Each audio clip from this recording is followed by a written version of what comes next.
gran invitado. Él es Juan Camilo Restrepo, exministro de Hacienda, de Agricultura, de Minas, una persona muy reconocida en la política interna de nuestro país y lo más importante, es ex jefe del equipo negociador del gobierno de Juan Manuel Santos con el ELN. Bienvenido, es un honor tenerte aquí con nosotros en esta emisión de noticias. Buenas tardes, muy complacido de estar acá con ustedes. Empecemos analizando esto en lo que me parece que es importante insistir y contarle a los televidentes, y es este término de bilateral unilateral. El gobierno informa una decisión que aparentemente es bilateral, pero la guerrilla dice no, es una decisión unilateral porque nosotros no estamos al tanto de este cese al fuego.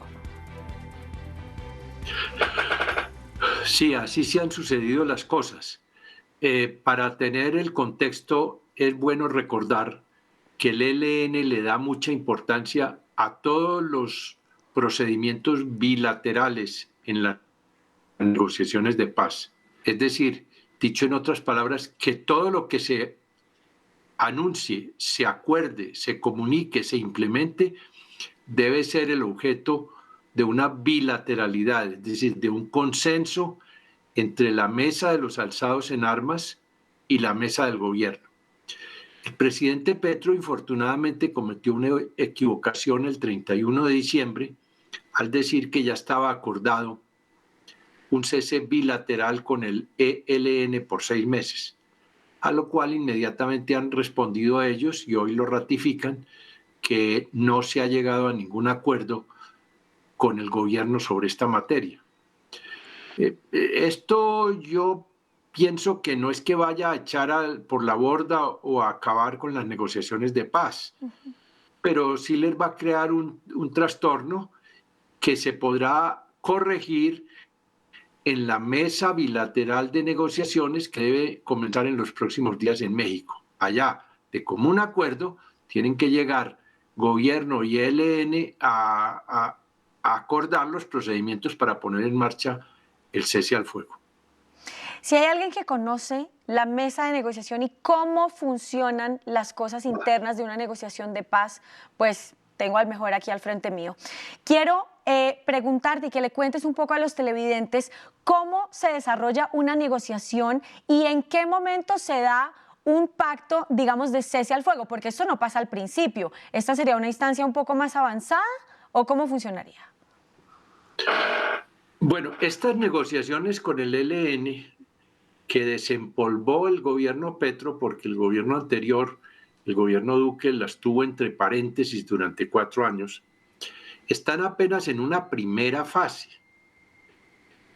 Y dentro de la primera fase, dentro de los preparativos, por decirlo así, está previsto que se llegue o se va a buscar un cese al fuego que, a diferencia de los ceses al fuego que tienen lugar al final de un proceso de paz con entrega de armas y con desmovilización, este es apenas un silenciamiento temporal de los fusiles para que se faciliten las negociaciones de paz que apenas comienzan.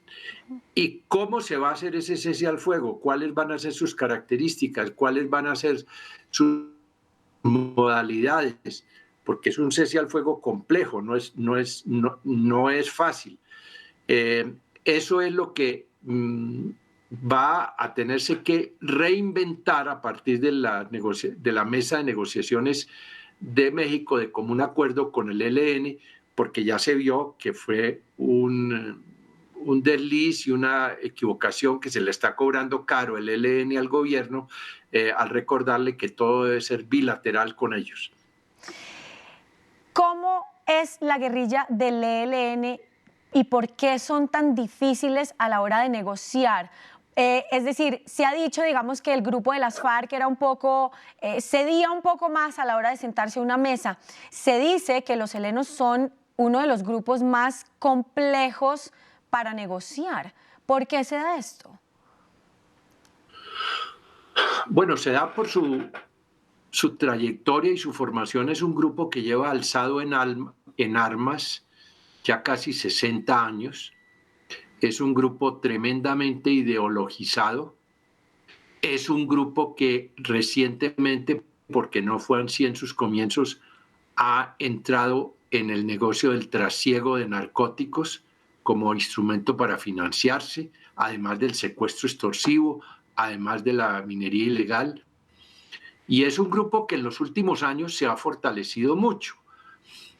Se calcula que en este momento el ELN puede tener 5.500 hombres entre los que tiene en el terreno y en las ciudades, donde es muy fuerte. Entonces la negociación con ellos es compleja. Ellos no son de los que se van a entregar, por decirlo así, con unas curules en el Congreso. Consideran que ellos son voceros de la sociedad civil. En realidad no lo son de una partecita de la sociedad civil, pero ellos se consideran como tales. Y sobre todo, una vez que se sientan en una mesa de negociación, dicen y exigen que todo sea acordado bilateralmente con ellos. Y eso es lo que se está viviendo en este momento. Es que ese tema me parece muy delicado, sobre todo la palabra, la terminología, el tema bilateral, unilateral, porque acá estás diciendo en esta respuesta que eso es uno de los puntos más delicados a tratar con ellos. ¿Por qué se produjo esta falla con el gobierno nacional si es un proceso tan delicado y que tiene tantos años? Y yo creo que es un proceso que Petro ha soñado. Es decir, Petro fue parte de una de las guerrillas de Colombia y él llegó al gobierno con un sueño que se llama paz total. ¿Por qué falló en ese pedacito de la terminología? Bueno, eso habría que preguntárselo a ellos y al comisionado de paz. Tal vez un exceso de confianza de que un cese al fuego con el ELN se podía diseñar por un mero Twitter. Eso fue una ingenuidad a la cual inmediatamente le respondió con dureza el ELN. Yo creo que el gobierno va a aprender esta lección. No veo a la mesa en peligro a la mesa de negociación de paz.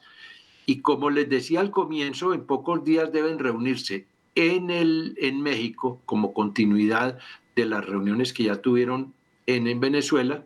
Y allí, en un clima de bilateralidad, se avanzará hacia algún tipo de cese al fuego, como ya se convino con ellos en oportunidad anterior, en el 2017-2018, cuando logramos hacer y verificar un cese al fuego durante 101 días con el ELN.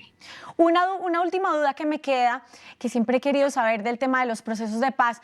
Cuando un proceso se interrumpe, o sea, este proceso empezó con Santos y ahora se retoma con Petro, ¿se retoma desde el punto donde se había quedado el cuaderno o se vuelve a empezar otra vez? Bueno, se continúan con las cosas que ya se habían avanzado. Por ejemplo, había una agenda que ya han anunciado que la van a retomar, haciéndole algunos ajustes, pero una agenda. Había unos países garantes que están allí para dar fe de que todo lo que se avance en la mesa de negociaciones es fidedigno, y en esencia los garantes siguen siendo los mismos. El ELN ha designado ya su equipo negociador, el gobierno Petro ha hecho el suyo, han señalado las sedes, y por eso es que se van a reunir en México, de manera que en buena parte sí retoman, aunque no a la letra totalmente, pero sí retoman el ánimo que imperó durante el gobierno Santos de buscar una paz en la mesa de negociaciones, en vez de darle la espalda a la búsqueda de la paz negociada, que fue lo que sucedió en el gobierno anterior, el del doctor Iván Duque. Pues bueno, Juan Camilo Restrepo, exministro, también ha sido parte de las negociaciones con el ELN en el tema del gobierno Santos. Muchas gracias por haber estado con nosotros estos minutos en DNews. Bueno, muchas gracias a ustedes.